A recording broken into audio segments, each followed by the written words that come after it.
ಇದು ಸಿಂಪಲ್ಲಾಗಿ ಮಾಡ್ಕೊಂಡಿರೋವಂಥ ಸೂಪರ್ ಟೇಸ್ಟಿಯಾಗಿರೋವಂಥ ಸೋಯಾ ಚಂಕ್ಸ್ ಬುರ್ಜಿ ಚಪಾತಿಗೇ ಆಗಲಿ ರೊಟ್ಟಿಗೇ ಆಗಲಿ ಪರ್ಫೆಕ್ಟ್ ಅಂತಲೇ ಹೇಳ್ಬೋದು.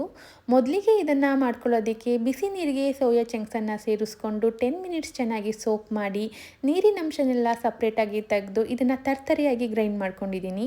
ನಂತರ ಕಡಾಯಿಗೆ ಎಣ್ಣೆ ಕಾದಾದ ನಂತರ ಜೀರಿಗೆ, ಹಸಿಮೆಣಸಿನ್ಕಾಯಿ, ಕರಿಬೇವು, ಸಣ್ಣದಾಗಿ ಕಟ್ ಮಾಡ್ಕೊಂಡಿರೋವಂಥ ಈರುಳ್ಳಿನ ಸೇರಿಸ್ಕೊಂಡು ಚೆನ್ನಾಗಿ ಫ್ರೈ ಮಾಡಿ, ಶುಂಠಿ ಬೆಳ್ಳುಳ್ಳಿ ಪೇಸ್ಟ್ನ ಸೇರಿಸ್ಕೊಂಡು ಹಸಿ ಸ್ಮೆಲ್ ಹೋಗೋವರೆಗೂ ಚೆನ್ನಾಗಿ ಫ್ರೈ ಮಾಡಿ, ಸಣ್ಣದಾಗಿ ಕಟ್ ಮಾಡ್ಕೊಂಡಿರೋವಂಥ ಟೊಮ್ಯಾಟೊ, ಜೀರಿಗೆ ಪುಡಿ, ಖಾರದ ಪುಡಿ, ಧನಿಯಾ ಪುಡಿ, ಅರಿಶಿನ ಪುಡಿ, ಗರಂ ಮಸಾಲ ಸೇರಿಸ್ಕೊಂಡು ಚೆನ್ನಾಗಿ ಮಿಕ್ಸ್ ಮಾಡಿ, ರುಚಿಗೆ ತಕ್ಕಷ್ಟು ಉಪ್ಪು, ತರ್ತರಿಯಾಗಿ ಗ್ರೈಂಡ್ ಮಾಡ್ಕೊಂಡಿರೋವಂಥ ಸೋಯಾ ಚಂಕ್ಸನ್ನು ಸೇರಿಸ್ಕೊಂಡು ಚೆನ್ನಾಗಿ ಮಿಕ್ಸ್ ಮಾಡಿ, ಕೊನೆಯಲ್ಲಿ ತೆಂಗಿನಕಾಯಿ ತುರಿ, ಕೊತ್ತಂಬರಿನ ಸೇರಿಸ್ಕೊಂಡು ಲೋ ಫ್ಲೇಮಲ್ಲಿ ಚೆನ್ನಾಗಿ ಬೇಯಿಸ್ಕೊಂಡ್ರೆ ಸೂಪರ್ ಟೇಸ್ಟಿಯಾಗಿರೋವಂಥ ಸೋಯಾ ಚಂಕ್ಸ್ ಬುರ್ಜಿ ರೆಡಿ ಆಗುತ್ತೆ.